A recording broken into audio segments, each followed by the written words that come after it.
Okay, in this video, basically what I want to do is, I want to talk about George Berkeley.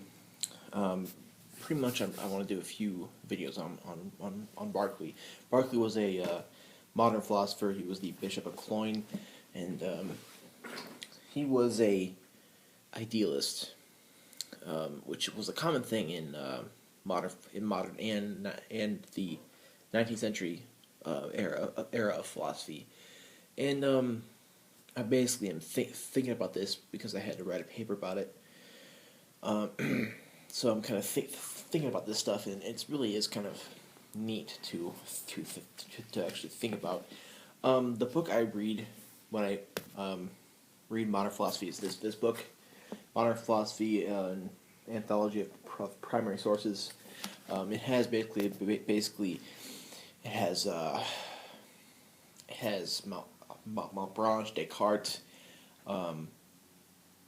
Leibniz, Spinoza,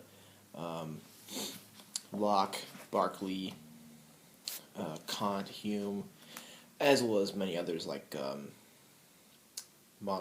Montaigne. Even has a bunch of other stuff in there. So I think this is a really good thing to read for that.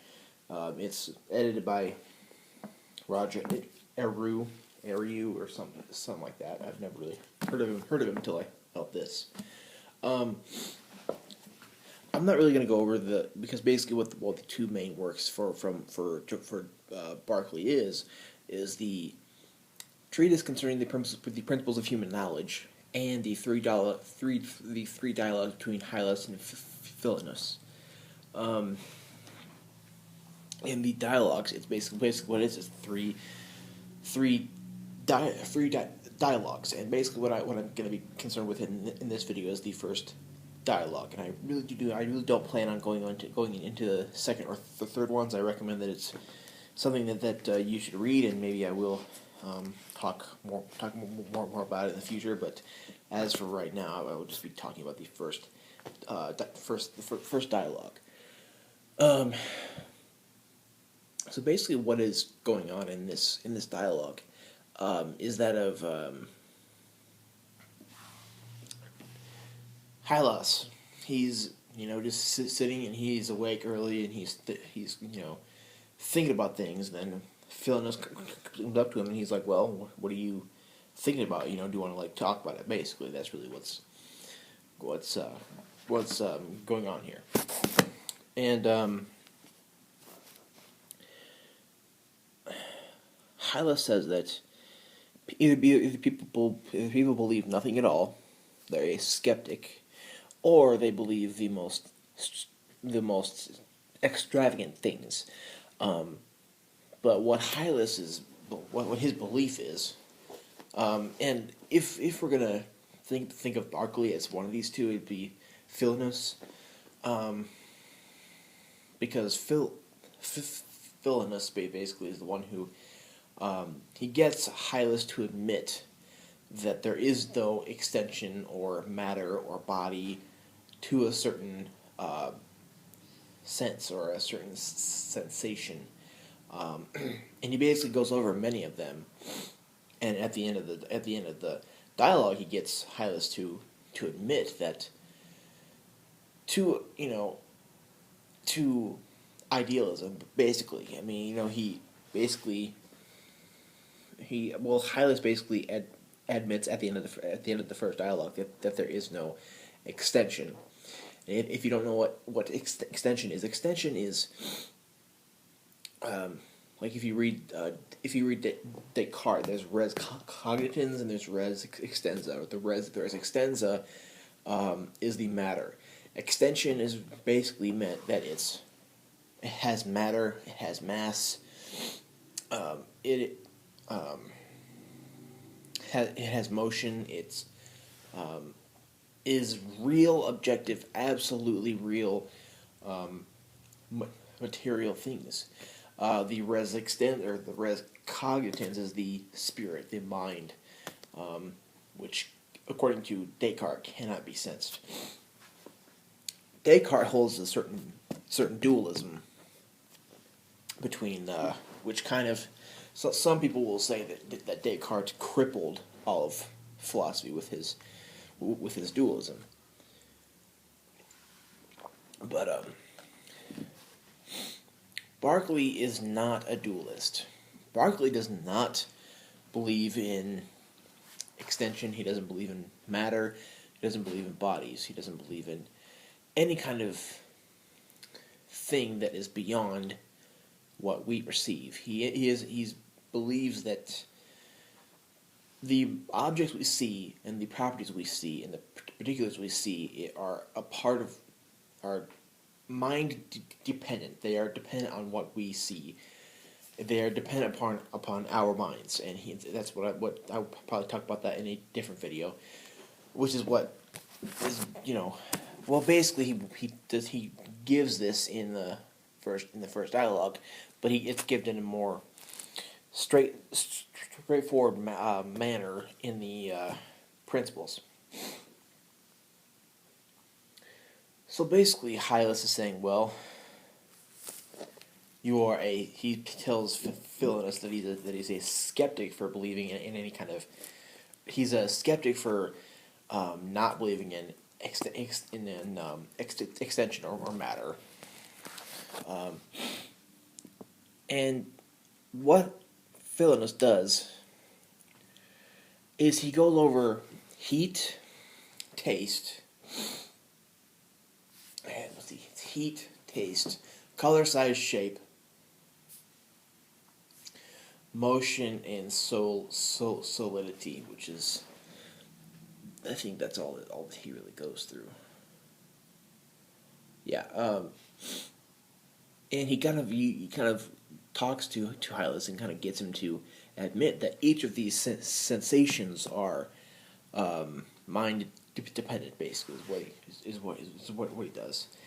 So first, I'm not going to go into the dialogue itself in detail, just the sensations that he gives and discusses.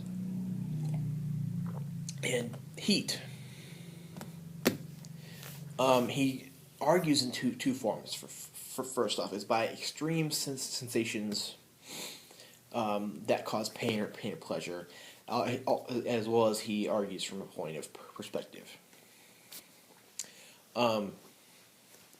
Heat. When something is, he states that things that are hot or cold and that heat varies in degrees of intensity, basically. And he says that, well, things that are extremely cold are painful, and things that are extremely hot are painful, like putting your hand in the fire. So yeah, not only does heat vary in degrees of intensity, but it also has pain or pleasure based upon the degree of intensity itself. What he does to make Hylas admit that heat is a sensation that is mind dependent is by talking about a vessel of water that is intermediate, or it is lukewarm. It is smack dab in the middle when it comes to degrees of heat intensity. So we have this lukewarm vessel of water, and one hand is very, very cold. It's just freezing. Let's say it's been a bag of ice or something like that. The other one is really, really, really hot. So let's say I was putting it before a stove or a fire or something like that, and I put the cold hand into the vessel of intermediate water. To the cold hand, that this water will feel warm, maybe even hot, depending on how cold this is. But when I put the hot hand into the water will feel cold. So by that, we have two different degrees of heat sensations in the same body and in the same vessel of water. So the conclusion is that heat is a mind-dependent sensation, and that heat varies. Heat has to do with us. Pain and pleasure are things that can't be attributed to or had by things that don't perceive or are unperceivable. Next is taste. Like tasting extreme sweetness is pleasure. Tasting extreme bitterness is pain. Kind of like that. And the argument here of taste being a sensation that is mind dependent is that of people have different palates. For one, when you're a kid, you might hate cottage cheese. You might hate sauce on your pasta. Also, and then as you get older, you might like those things. If you smoke for 30 years, then your taste buds will be duller, and you might think that something like duck will taste less sweet than it is, according to the consensus. So palate and taste. The way a certain food item tastes depends on the taster. Depends on the taster's palate. Food items will taste different depending on who is tasting it, and that's basically the argument that taste is also a mind-dependent sensation. Next would be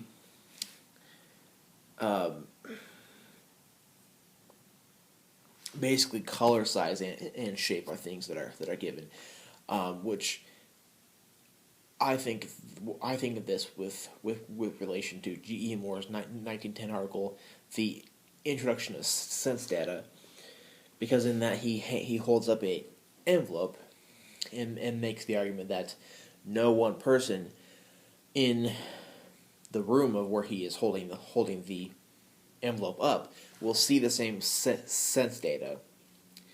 No one will see the exact same color.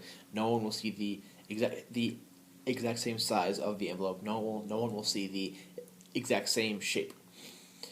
And thus, everyone has different collections of sense data, and none of their sense data can be attributed to the real object. That's basically what Moore argues, and in my paper I kind of just discussed that a little bit because similar things is going on in the dialogue here. Color, for one thing. Color, if you...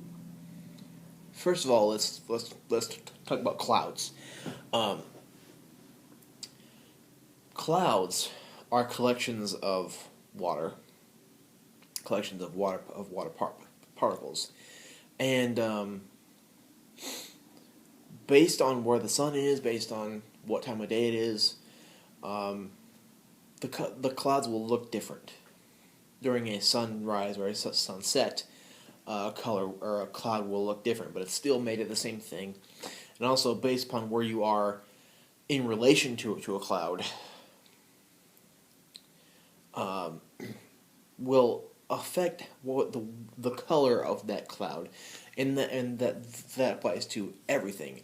The color that something is depends upon where you are in relation to the item, as well as the lighting, the particles in there, and just the lighting in general, and also many other factors which can make, this here book is red. It's kind of something that, it's yellow, but you can even see that like as I move it around, the yellow here will change.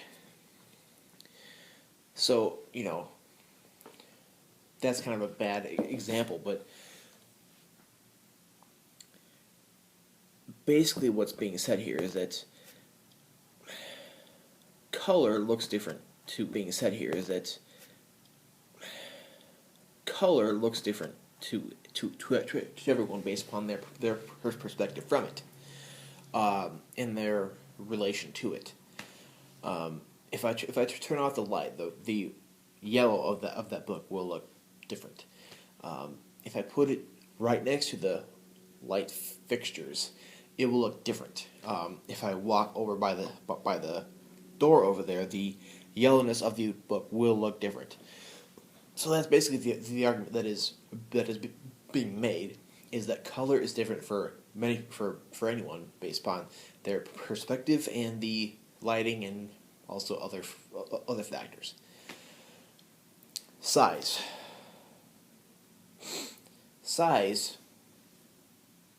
is something that where it's kind of like, when you see a airplane in the sky. You are down here on the earth, and you see a plane flying. It looks tiny. It looks very, very small. But it is in fact the case that is a large plane. It is a large thing. It's big. The farther away I walk from this glass, the smaller it will be, and the closer I get to it, the larger it is. So again, size is different in relation to the perspective of the perceiver. Same thing with shape. When G.E. Moore holds the envelope in front of his class, depending upon each person's perspective, they will see different sizes. Whether it be, let me see if I can get it in the envelope here. No. If he's holding it like this, where you can see where the addresses will be, it's basically a rectangle, and you move it and you just basically move it around, and you can see different shapes in one object. Bertrand Russell, when he writes his hard and soft data article, which is in his book Our Problem of the Knowledge, or the problem of our knowledge of the external world, when he's walking around a table, that's changing as he walks around it. The shape is, and the shape of anything changes if you move, and basically what is being argued is that the shape as well as size and color are things that depend upon the perspective of the perceiver. The last thing that has to do with, there's two more things, but there's motion. First of all, again, like when you see the plane up in the sky, it's really, really small. It's moving. It looks like it's moving kind of slow. If it's pretty far up there, but in fact, it's moving rather fast.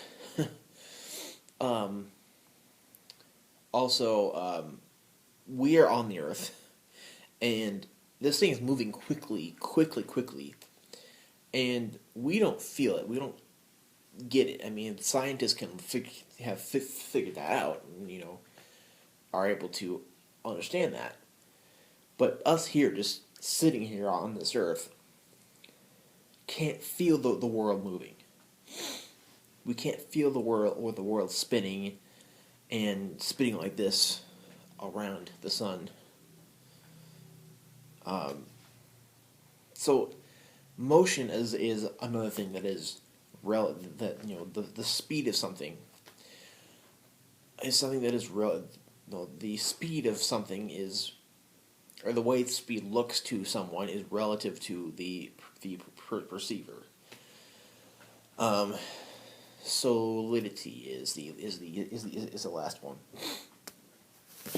The way something feels soft, how hard something feels, its resistance is also dependent upon the perceiver, the perspective of the perceiver. something that is very hard and has a lot of resistance might feel soft to someone else, or to an animal, or to a baby. In motion is, or I mean, solidity is just the final thing, which is shown by Hylas in this thing to be mind dependent, because of its perspective, of how it's dependent upon the perspective of the perceiver. And these things, from color, size, shape, motion, and solidity, have to do with what is called hermeneuticism. And this is something that it has to do with modern philosophy, because it also relates to idealism, in that the sensory qualities of something have to do with the perspective of the perceiver, and hermeneuticism is just what has to do with, is basically the idea that the sensory qualities or the properties of a particular has to do with the perspective of the perceiver, and there's not really any real absolute qualities of any given object. And though that's basically what Hylas does. I mean, that's what Philinus does. And he gets to, at the end of this dialogue, he gets him to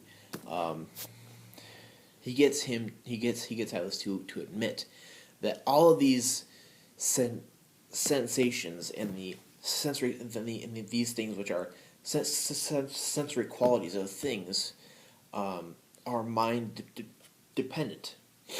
And from this, we come to the conclusion that whatever we see, is dependent upon our mind. And in the next video, what I will probably talk about is Berkeley's abstraction of ideas, which basically is like it's kind of like a thought experiment where you are asked by Berkeley and the principals to try to think about the because what realists do is they think about the actual, real, absolute, objective object, and what is perceived, what is sensible, what is perceived upon this thing, and they break the two apart. And what Berkeley is saying is that what makes up a material object other than what we perceive of it, and thus how can you try to think about an objective being of what we perceived, or of what we perceive, if all of these sensory qualities and all of the things that we sense in a certain thing are what we perceive. So there's really nothing left to abstract from it. So he's kind of getting at the impossibility of such a thing. And he also says, like, well, even if there is a objective, real, absolute thing out there besides what we see, or even if it is what we see, both of those require the abstraction. Even if that realm did exist, how could we know it? How could we know of it?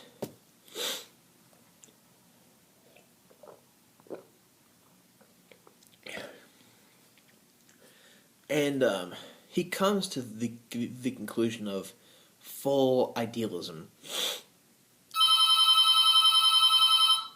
Phone ringing.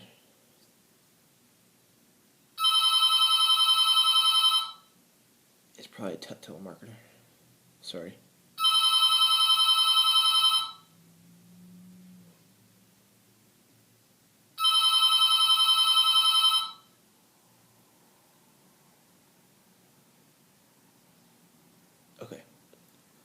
Sorry, I didn't feel like cutting the video. Anyway, he comes to the conclusion of a idealism, which basically means that there's no extension. There's no matter. There's no bodies, because what we perceive is what we perceive, and we can't really infer anything besides that, because that's kind of a impossible thing to do, because I don't know. That's kind of what he's that's basically what he's getting at, and he does with this dialogue. He uses all those sensations to come to that conclusion.